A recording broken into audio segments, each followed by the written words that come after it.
ಸ್ನೇಹಿತರೆ ನಮಸ್ಕಾರ.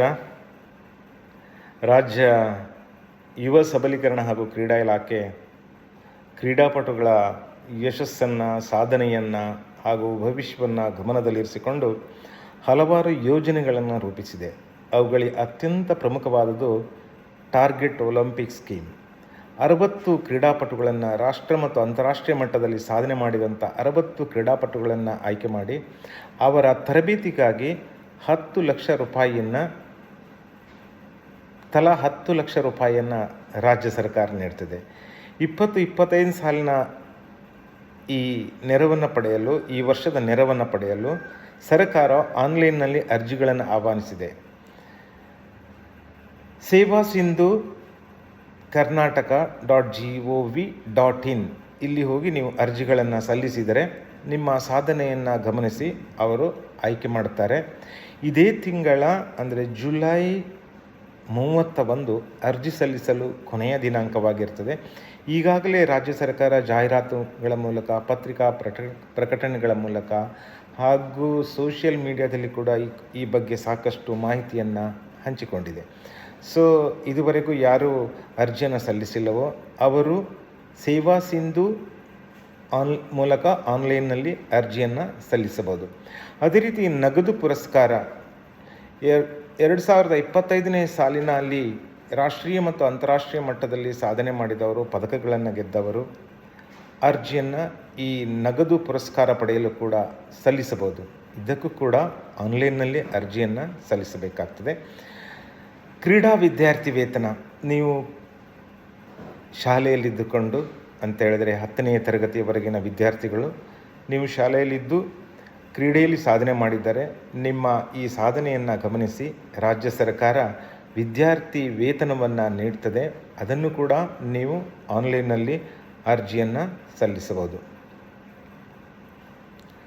ರಾಜ್ಯ ಮಟ್ಟದ ಕ್ರೀಡಾಕೂಟಗಳಲ್ಲಿ ಪಾಲ್ಗೊಂಡವರು ಕೂಡ ಈ ರಾಷ್ಟ್ರ ಹಾಗೂ ರಾಜ್ಯ ಮಟ್ಟದ ಕ್ರೀಡಾಕೂಟಗಳಲ್ಲಿ ಪಾಲ್ಗೊಂಡವರು ಅರ್ಜಿಯನ್ನು ಸಲ್ಲಿಸಬಹುದಾಗಿದೆ. ಅದೇ ರೀತಿಯಲ್ಲಿ ಶೈಕ್ಷಣಿಕ ಶುಲ್ಕ ಮರುಪಾವತಿ, ನೀವು ಇವಾಗಲೇ ಶಾಲೆಯಲ್ಲಿ ಅಥವಾ ಕಾಲೇಜುಗಳಲ್ಲಿ ವಿದ್ಯಾರ್ಥಿಯಾಗಿದ್ದುಕೊಂಡು ಅಲ್ಲಿಯ ಶಿಕ್ಷಣ ಶುಲ್ಕವನ್ನು ಭರಿಸಿದ್ದರೆ ಕ್ರೀಡಾ ಸಾಧನೆಯ ಮೂಲಕ ಅದನ್ನು ನೀವು ಹಿಂಪಡೆದುಕೊಳ್ಳಬಹುದು. ಅದಕ್ಕೂ ಕೂಡ ನೀವು ಆನ್ಲೈನ್ನಲ್ಲಿ ಅರ್ಜಿಯನ್ನು ಸಲ್ಲಿಸಬೇಕಾಗ್ತದೆ. PUC ಪದವಿ ಹಾಗೂ ಸ್ನಾತಕೋತ್ತರ ಪದವಿ ವಿದ್ಯಾರ್ಥಿಗಳು ಇದಕ್ಕೆ ಅರ್ಹರಾಗಿರ್ತಾರೆ. ಹೀಗೆ ಕ್ರೀಡಾ ಪ್ರಶಸ್ತಿಗಳಿಗೂ ಕೂಡ ಈ ಬಾರಿ ಆನ್ಲೈನ್ನಲ್ಲಿ ಅರ್ಜಿಯನ್ನು ಆಹ್ವಾನಿಸಲಾಗಿದೆ. ಏಕಲವ್ಯ ಪ್ರಶಸ್ತಿ ಕರ್ನಾಟಕ ರಾಜ್ಯ ನೀಡುವಂಥ ಕ್ರೀಡಾ ಸಾಧನೆಗಾಗಿ ನೀಡುವಂಥ ಅತ್ಯಂತ ಪ್ರತಿಷ್ಠಿತ ಪ್ರಶಸ್ತಿ ಇದಾಗಿದೆ. ಏಕಲವ್ಯ ಪ್ರಶಸ್ತಿ ರಾಷ್ಟ್ರೀಯ ಮತ್ತು ಅಂತಾರಾಷ್ಟ್ರೀಯ ಮಟ್ಟದಲ್ಲಿ ಸಾಧನೆ ಮಾಡಿದ ಹಿರಿಯ ಕ್ರೀಡಾಪಟುಗಳು ಇದಕ್ಕೆ ಅರ್ಜಿಯನ್ನು ಸಲ್ಲಿಸಬಹುದು. ಅದೇ ರೀತಿ ಜೀವಮಾನ ಸಾಧನೆಗಾಗಿ ಅರ್ಜಿಯನ್ನು ಸಲ್ಲಿಸಬಹುದು. ಕರ್ನಾಟಕ ಕ್ರೀಡಾ ರತ್ನ ಪ್ರಶಸ್ತಿ ಕೂಡ ಗ್ರಾಮೀಣ ಮಟ್ಟದ ಪಾರಂಪರಿಕ ಕ್ರೀಡೆಯಲ್ಲಿ ಪಾಲ್ಗೊಂಡವರು, ಸಾಧನೆ ಮಾಡಿದವರು ಈ ಕರ್ನಾಟಕ ಕ್ರೀಡಾ ರತ್ನ ಪ್ರಶಸ್ತಿಗಾಗಿ ಅರ್ಜಿಯನ್ನು ಸಲ್ಲಿಸಬಹುದು.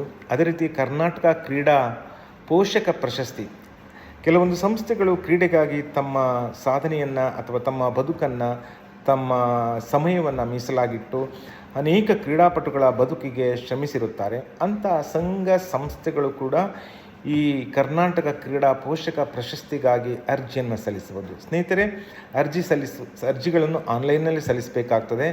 ಇದೇ ಜುಲೈ 31 ಅರ್ಜಿ ಸಲ್ಲಿಸಲು ಕೊನೆಯ ದಿನಾಂಕವಾಗಿರ್ತದೆ. 31/7/2026 ಕೊನೆಯ ದಿನಾಂಕವಾಗಿರ್ತದೆ. ದಯವಿಟ್ಟು ಅರ್ಜಿಗಳನ್ನು ಸಲ್ಲಿಸಿ. ಸರ್ಕಾರ ನಮಗೆ ಏನು ಮಾಡಲಿಲ್ಲ, ಏನು ಕೊಡಲಿಲ್ಲ ಎಂಬುದರ ಬಗ್ಗೆ ದೂರುಗಳು ಆವಾಗವಾಗ ಕೇಳಿ ಬರ್ತಾ ಇದ್ದಾರೆ. ಹೆಚ್ಚಿನದಾಗಿ ನಮಗೆ ಆ ಸರ್ಕಾರದಿಂದ ನೀಡುವ ಸೌಲಭ್ಯಗಳ ಬಗ್ಗೆ ಮಾಹಿತಿ ಇಲ್ಲದಿರುವುದು ಕೂಡ ಕೆಲವೊಮ್ಮೆ ಕಾರಣವಾಗ್ತದೆ. ಆದರೆ ಈ ಬಾರಿ ಸರ್ಕಾರ ಪತ್ರಿಕೆಗಳಲ್ಲಿ ಜಾಹೀರಾತು, ಸೋಷಿಯಲ್ ಮೀಡಿಯಾಗಳಲ್ಲಿ ಪ್ರಚಾರವನ್ನು ನಿರಂತರವಾಗಿ ಮಾಡ್ತಾ ಇದೆ. ಆದ್ದರಿಂದ ಸ್ನೇಹಿತರೆ, ಕ್ರೀಡಾ ಸಾಧಕರೇ, ವಿದ್ಯಾರ್ಥಿಗಳೇ ಈ ಅವಕಾಶವನ್ನು ಸದುಪಯೋಗಪಡಿಸಿಕೊಳ್ಳಿ. www.sevasindhukarnataka.gov.in ಇಲ್ಲಿ ಆನ್ಲೈನ್ನಲ್ಲಿ ಅರ್ಜಿಯನ್ನು ಸಲ್ಲಿಸಬಹುದು. ಒಳಿತಾಗಲಿ, ಎಲ್ಲರಿಗೂ ಯಶಸ್ಸಾಗಲಿ. 2028ರ ಲಾಸ್ ಏಂಜಲೀಸ್ ಒಲಿಂಪಿಕ್ಸ್ನಲ್ಲಿ ಕನ್ನಡಿಗರು ಹೆಚ್ಚಿನ ಸಂಖ್ಯೆಯಲ್ಲಿ ಪಾಲ್ಗೊಳ್ಳುವಂತಾಗಲಿ. ನಮಸ್ಕಾರ.